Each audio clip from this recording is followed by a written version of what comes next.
Welcome back, everybody. It's Locked On Chiefs, part of the Locked On Network, and we have a great show for you. Our guest, as always, is Matt Derrick, and this is a different format for us, but we're going to get into it, and we're going to get to the beginning of Minicamp, a very special day in the offseason, maybe a little bit more so this year than most. But welcome to Locked On Chiefs. It's the Locked On Podcast Network, your team every day. From the land of the free and the home of the Chiefs, this is the Locked On Chiefs podcast. Yes. This is going to be fun. I know it's a long way to wait, but Matt Derrick, the man over at ChiefsDigest.com, where you can find everything about what's going on where. How are you, Matt? I am doing pretty well, Ryan. How about yourself? I'm hanging in. This is going to be a little bit different. We're going to do 3 segments today, folks. I conned him into hanging out a little bit longer, and it's not like there's nothing to talk about. Minicamp started, full turnout, as we understand. I haven't seen the pressers yet, but pretty good day out there, right? Yeah, looks to be just pretty much a full house. I mean, the only 3 guys that were not on the field was obviously Kyle Long with a knee injury. Armani Watts has not been out there. Martinez Rankin, they were out there during portions of the voluntary period for OTAs. Nothing. The Chiefs haven't really been given, outside of Kyle Long, much of an injury update, so we don't know what the situation is with either one of those two. But it appears that they're in the facility; they just have not been working out with the club. But having 87 out of the 90 guys on the field, the Chiefs are in pretty much a whole other stratosphere compared to most of the league. Well, and that's what is astounding to me. We heard all this hubbub about teams like sitting out, and until this week, obviously big names like Aaron Rodgers aren't there. There's a couple of other guys that are holding out. Like, not only, even when Tyron was tweeting a few weeks ago about not getting a contract extension, he's there, he's in there. That's a pretty good feat across the league right now, I think, isn't it? Yeah, it really is. And, and certainly we've talked about in the past. I mean, there's an economics to it, that the Chiefs have more players than any other team in the league, except I think Buffalo, as far as that have bonuses tied to the showing up to events like this. So, hey, there's certainly a monetary reason for a lot of the players to be there. But, Travis Kelce even alluded to it during the pressers during the day that, I mean, this is a motivated team. I mean, they got close to their goal again. And, and Kelce says he thinks they're even more motivated than they were for the first Super Bowl. I think just getting that close, putting away, running it back the way that they wanted to and getting denied seems to have motivated them. And I think that's another big reason why you're seeing the turnout and you're seeing the commitment this time of year. Even when in Kansas City right now, there's going to be 99 degrees, the forecast, for the final 2 days of this mini camp. And football, mid-June, I'm not sure whose brilliant idea this was. Yeah, I mean, it makes it difficult. I mean, I'm up here just about 10,000 feet, and I'm pushing to 90 here. Not used to that. Like, my house doesn't even have air conditioning. So that's just the way it goes out here. I can't imagine near 100 degrees in what is, at least it's not contact, right? So you're not having those kind of injury chances. I didn't see any injuries from today, so that's a pretty good development, right? Yeah, and really the worst part about this week, as far as what the schedule goes, is that on usually the last day of the veteran minicamp is when Andy Reid has his conditioning test with the gassers, which I'm trying to remember. It's 20 or 25 laps from sideline to sideline that you've got to make in like 10 minutes. And yeah, for Tyreek Hill, that's not a problem. I mean, he just weaves in and out between the guys. But for the big guys, that's the day that everybody dreads. It's the conditioning test, and doing that in 99-degree heat, that might be the only thing that they do that day. And I wouldn't be surprised if Andy gives them a little bit of break. Well, it's one thing to be a young guy too, but now you're talking veterans like Tooney, like Brown, like welcome to Kansas City. If you were 385 last year, Orlando, that's not going to fly here right now. Yeah, that's probably another good reason. Anthony Hitchens, talking about slimming down. Maybe he was just doing it straight for the conditioning test. Wouldn't blame him if he did. But you're right. I mean, this is the time of year that if you don't want to be packing on the pounds, that conditioning test is the reason why. That makes a lot of sense. And it seems like it's a bit of a theme. Just from what we can see from the galleries, it looks like Chris Jones is a little bit slimmed down. You got your first look at somebody else that we'll talk about coming up. But in general, does this feel like it is a little bit of a leaner mentality, especially on the defensive side? Yeah, it does. I mean, and that's probably something that, you're going to see with what the makeup of the Chiefs roster is, which is that, they do have some veterans. I mean, and this is the time of, point in their career, a guy like Chris Jones, who is honestly, I mean, he's always been watching his weight from the moment he came into the league. I mean, he's been trying to get leaner and slimmer and get a little bit of a different build. But you know what? I mean, that's just natural for those guys at this point in their careers. I mean, they need to be doing that. I mean, Anthony Hitchens of the world, they need to be taking care of their bodies in a different way. So, and that's probably a little bit of a trend around the league too. I mean, what Anthony Hitchens was talking about is probably something we're going to see just more and more of. I think it's a strategy that a lot of players are trying now, which is, getting a little bit lighter in the spring when everything is just purely running around. I mean, there's no pads. You're not hitting anybody. You're just working outside in the heat in a lot of places like Kansas City. So why not slim down? Why not get and slowly add on the pounds, start adding on the bulk during the summer, during training camp when you needed to start hitting people.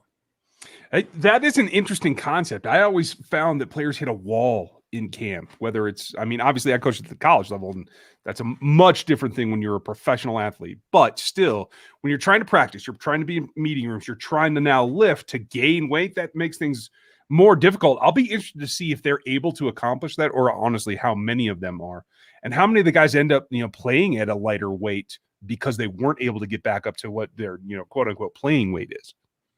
Yeah, and and we could just simply be a little bit of the relic of the virtual world of the NFL, as far as the COVID protocols go, because even in Kansas City, not all the players were working out during the early part of the off-season period. When players can initially usually come into camp, and at this time of year, at least with the team and the facilities, is usually mid-April.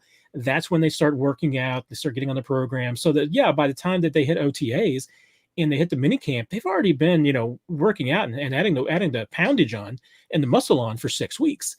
A lot of players were not that way. I mean, they were still working from home. Some were in the facility and working out, but probably not the same workout plan that they've had in years past for, April and May. If they did come in later, they probably were coming in lighter because they weren't doing the same strength program that they would be doing if they were working with the team. So there's probably a lot of different reasons you could point to why I think players do look a little bit slimmer. Everybody's probably got their own little different reasons, but it does seem to be a common theme with a lot of guys right now. That's interesting. Maybe we'll try to get in touch with Coach Rubin, because his program has got to be tweaked as well. And one guy in particular is really the visual for that. He showed up today. We're going to talk about Laurent Duvernay-Tardif coming up next.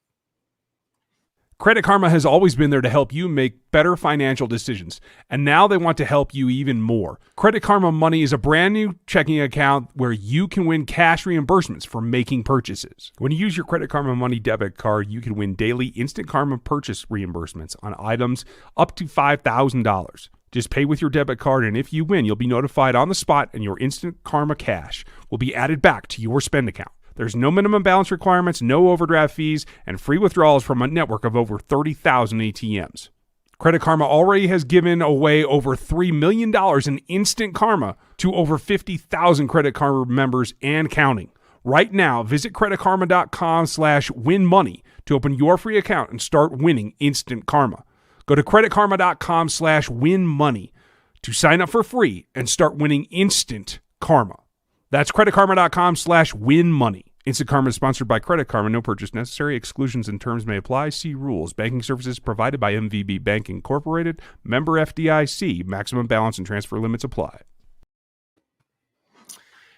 It is pretty, I think, telling that Credit Karma is our sponsor today, and karma is a thing that I think LDT is pretty much racked up to the maximum over the last year. You got to see him for the first time today. That year off, training in Canada, front squatting in the snow and doing all those things, like just movement-wise, warm-up drills, like how did he look to you? He looked like LDT. I mean, obviously the jersey looks the same. The body, shape looks the same. He's moving about the same. So, it was kind of, and frankly, based on the fact that the Chiefs don't have many guys that were around with LDT when he played last time he was on the field. I mean, it's almost like hey, who's that kind of a thing, but you recognize LDT, and it's really hard to tell at this point. This was, as he mentioned, the first time that he'd put the helmet on and gotten back on the field since Super Bowl 54.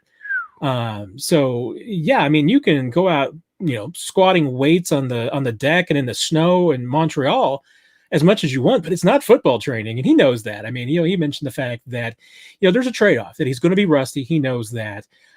He feels fresher, obviously having that much time to let his body rest.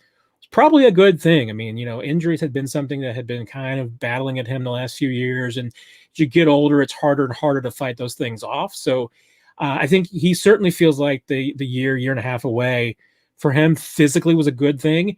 He knows there's going to be rust. He also knows that it means he's going to have to work a little bit harder, that he's going to have to make sure his technique is still there, that he's still got the football skills that he needs. And at least as far as what we heard on Tuesday, I mean, the commitment is there. He wants to do it. I mean, he misses football. He wants to definitely get back out there. This mini camp is really for him. I mean, it's going to be just an acclimation period. Remember, he wasn't out there for any of OTAs. He was still back in Montreal. So this is his chance to just kind of get his feet wet, take a few reps here and there. I don't think that we'll really be able to tell anything about where he is until we get to training camp, and especially once the pads come on, you can see where he's at, because this is really, it's just going to be a ramp up period for getting him back in the fold. Well, and I feel amongst that group, like he should have that hi, my name is, like right between the 7 and the 6, because these guys don't know him. I mean, he's lining up between a rookie and Mike Remmers, who came in after the Super Bowl 54. So like there's not a whole lot of connection there. Obviously, Kyle Long had been taking the snaps at the guard position. Like this might be the tightest group on any roster, is the offensive line room.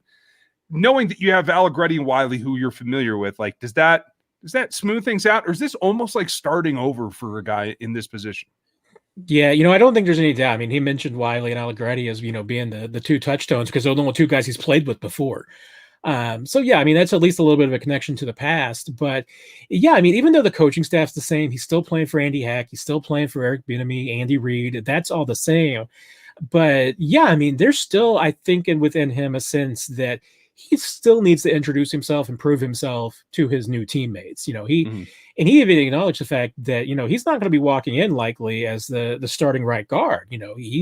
He's coming in as, a guy who just needs to still prove himself and has to win that spot. And he wants to. I mean, that's obviously his goal, is to win that spot. But with all the changes that the Chiefs have gone through and where he is right now, he acknowledges at least the fact that he's not expecting to come in as the incumbent starter and be treated like that. And he wants to work, and he wants to prove it, I think, to his new teammates that he's still got it. At his age, do you think that that's a positive for his performance this season in having to fight for it, especially against a guy who's another veteran, Kyle Long, who we expect to be back? I almost feel like that gives you that edge that maybe you didn't have at 30 plus years old to walk in and be that incumbent. Like, I think that might actually help him get back to his pre-Super Bowl performance. Yeah, it certainly seems like we heard it in his voice today as far as what that year off meant. I mean, and certainly being away from football, one, reminded him of just how much he appreciates the game, how much he loves it, how much it is a part of his DNA, as he said. And that's a big deal. But, also, remember the work that he was doing and what he was out there doing for. I mean, that's another thing that I think is driving him. It's the sense that, that he knows how lucky he is to be in this league, and he knows how lucky he is to have this opportunity.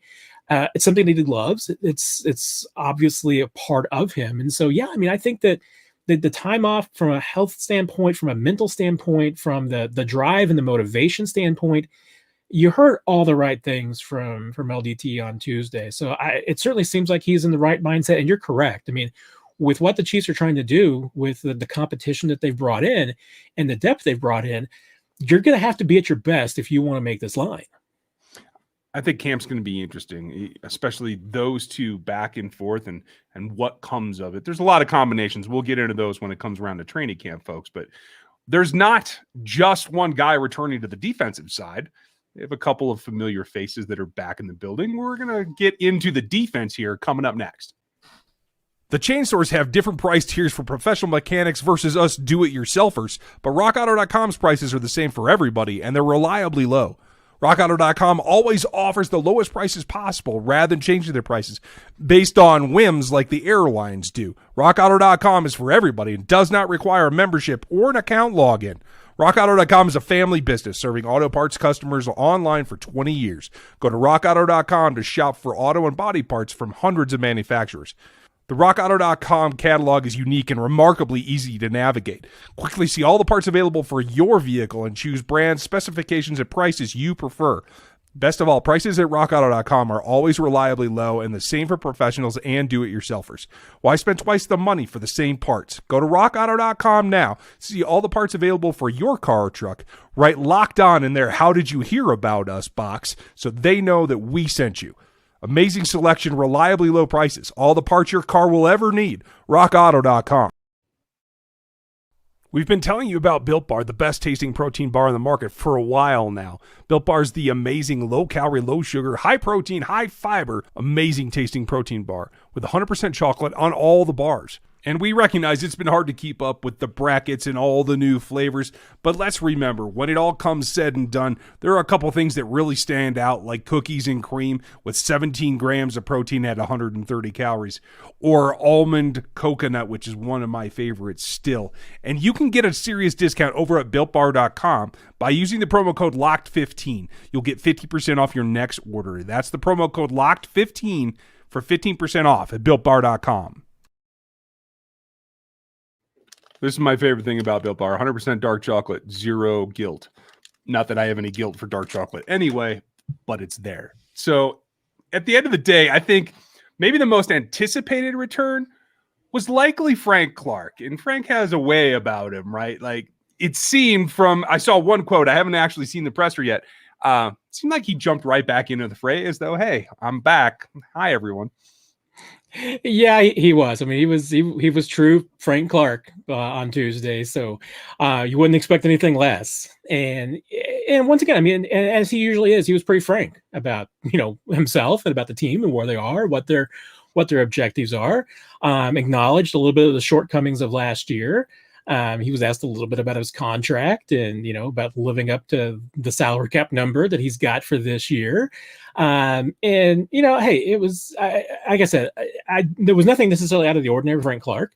Mm-hmm. Has lofty goals for himself, acknowledged that he fell short of his goals last year.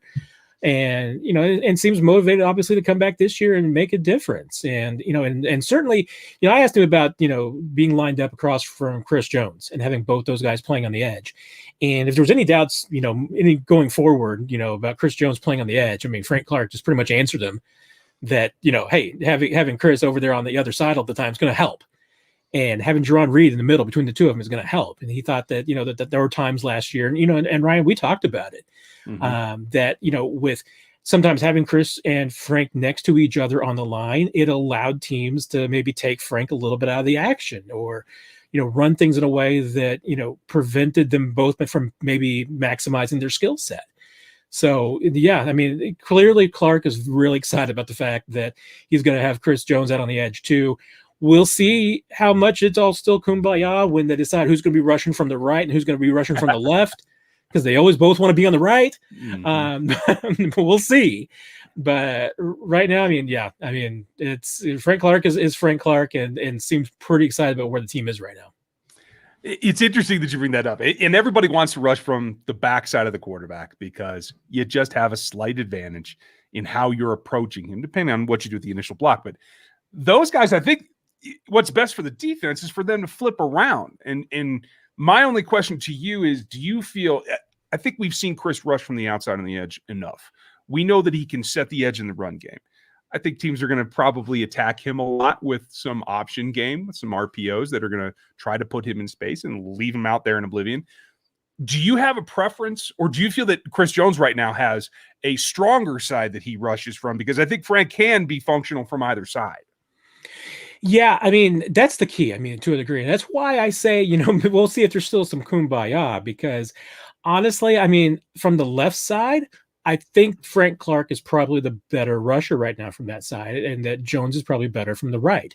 And some of that's certainly the fact that both of them want to play from that side. But, Jones, I mean, for him, I think it is maybe a little bit of a mindset thing that is definitely where he feels more comfortable. Clark, I think, feels comfortable on both sides. As you said, he's got other reasons for why he likes to rush from the right side, and that benefits his game. But I think that, and because I think that the concern you have is exactly the same that I would have, which is that, Jones is going to be a liability in the sense that I think that you can try to force him into situations where he's going to have to drop back in coverage, which is something that he's just not used to. Mm-hmm. And that's what a lot of teams tried to do last year with Frank Clark, to slow him down and to take him out of the action. The upside I think that the Chiefs are seeing is that, you know what? Hey, if that means that you are taking Chris Jones out, you are going to try and do some of those things, you know what you're not doing? You're not doing that to Frank Clark at the same time. And that's where I think that they feel like that they can really benefit, is that, between having them side by side at times, they did not feel like was their best front four. Mm-hmm. And you could say easily, hey, okay, flip Chris to the other side of the line. He's going to be playing at the other tackle spot. That's not necessarily a solution either. But in this case, Chiefs, I think, are clearly telling us their two best edge rushers are Frank Clark and Chris Jones. And if that's the case, and you've got Jerron Reed, who you trust in the middle, and you got a couple of other guys like Derrick Nottie and Tershawn Wharton on the inside that maybe you trust more than a Mike Dana at this point, then you go with your best four. And those two on the outside are your best four. Well, and this all comes back to the fact that you have Jarran Reed.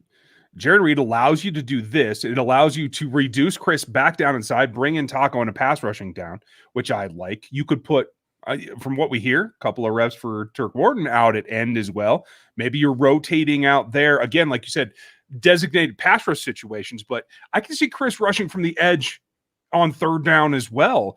I think the big thing for Spags is this all plays into him being unpredictable, which is how Spags is best proficient at making his defense work. Yeah, and that's where I do think that a big part of this comes from, is that, Chris Jones is not going to be, I don't believe, a completely full-time defensive end. I mean, I think that they are certainly going to take advantage of him at times inside, because that's something that he can always do. Mm-hmm. It's not, Chris Jones doesn't need to be getting reps at defensive tackle during a week to be able to play defensive tackle. He's got that club in his bag. But the ability, like you said, I mean, to move these guys around, to create multiple looks. They also feel like that, they've got enough niche and role type players. Taco Charlton certainly plays into that. Mike Dana is a different player than Joshua Kando is going to be.